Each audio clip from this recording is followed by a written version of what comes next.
Hi everyone. In this video, I'll be going over the psychoanalytic therapy process.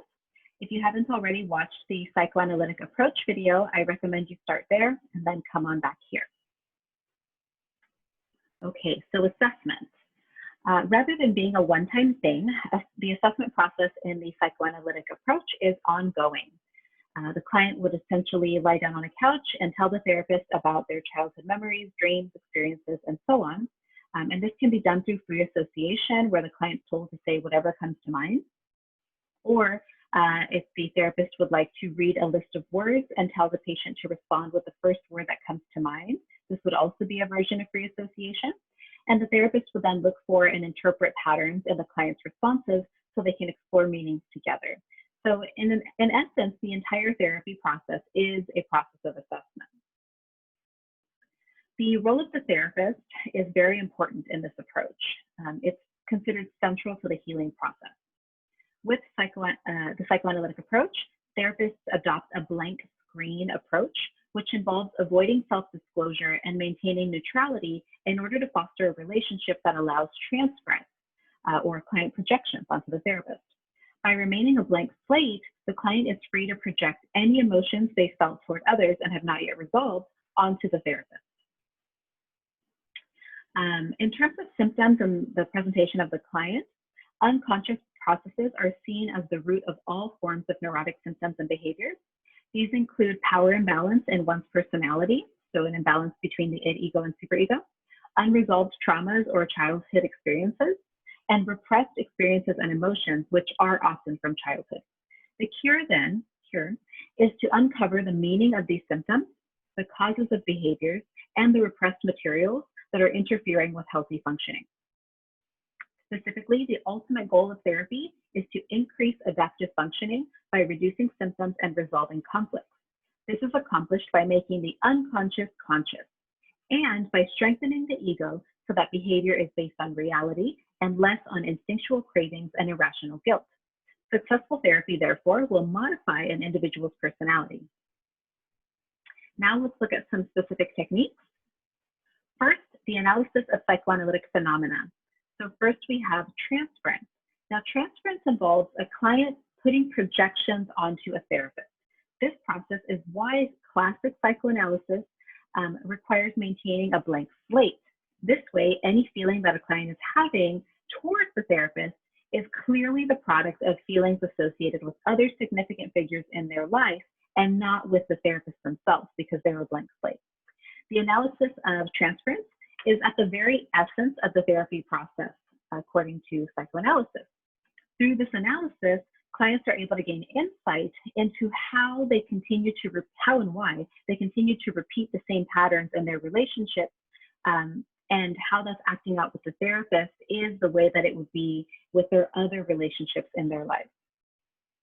Countertransference is also important, and this involves the therapist's unconscious emotional responses to the client based on the therapist's own past, which results in a distorted perception of the client's behavior.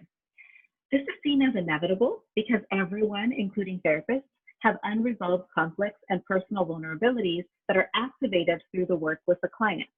Countertransference might be evidenced by feelings that are inappropriate for the client, by responding in an irrational way during a session, or by losing objectivity in the session. Feelings that might be experienced include annoyance, love, sadness, and over-identification with the client. Countertransference is a useful source of data for understanding how others most likely respond to the client. For example, a therapist who feels irritated by a client may learn that the client has a pattern of being demanding, which can then be explored in therapy. Next, we have resistance. And resistance involves any idea, attitude, feeling, or action that goes against the progress of therapy.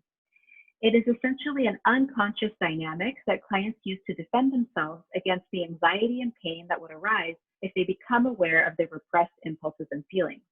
Examples of resistance include canceling appointments, refusing to talk about certain repressed impulses and feelings, showing up late, and so on. Therapists need to create a safe climate so that clients can recognize and explore their resistance in therapy. Dream analysis is another technique that's used in psychoanalysis. During sleep, defenses are lowered and repressed feelings can surface. So dreams are seen as a road to the unconscious. It's important to note that what we remember about a dream may have been altered. So we must distinguish between the manifest content, which is what we usually remember, and the latent content, which is what it really means underneath. The therapist's task is to uncover disguised meanings by studying the symbols in the manifest content of the dream. And this process is called dream work. Interpretation involves pointing out, explaining, and even teaching the client the meanings of behavior that is manifested in dreams, free association, resistance, defenses, and the therapeutic relationship itself. This enables the ego to assimilate the new material and speed up the process of uncovering further unconscious material. These interpretations are grounded in your understanding, the therapist's understanding, of the client's personality and factors in the client's past that have contributed to their difficulties. Basically, therapists are presenting possible meanings associated with a client's thoughts, feelings, or events as potential hypotheses. These are not seen as absolute truths. The therapist might get it wrong. And timing is important. You want to present these interpretations when the phenomena to be interpreted is close to the conscious awareness. The client must be capable of tolerating it and incorporating it. Otherwise, it's not going to be effective and can actually be detrimental. But interpretation really is a really big piece of the psychoanalytic approach. And now evaluation. Some strengths. This approach helps to bring insight into the ways the past contributes to present problems. It also provides a framework for understanding ego defenses, which many people engage in, or most people engage in. And the analysis of transference and countertransference is useful and can be done and helpful in other approaches as well. Limitations, it's very time consuming and doesn't provide answers quickly, which may make it inaccessible to people who can't afford to do therapy for that long. People might also discover painful and unpleasant memories that have been repressed, which may bring more distress. And its deterministic focus doesn't focus much on current behaviors or the ecological context of the client. So that is it for the process. You'll notice there's not a lot of techniques specifically because it's very much about the relationship and analyzing what's going on in the room and in the expressions of the client or the experiences that the client is sharing. If you've got questions or you want clarification, as always, feel free to reach out. Thank you for listening.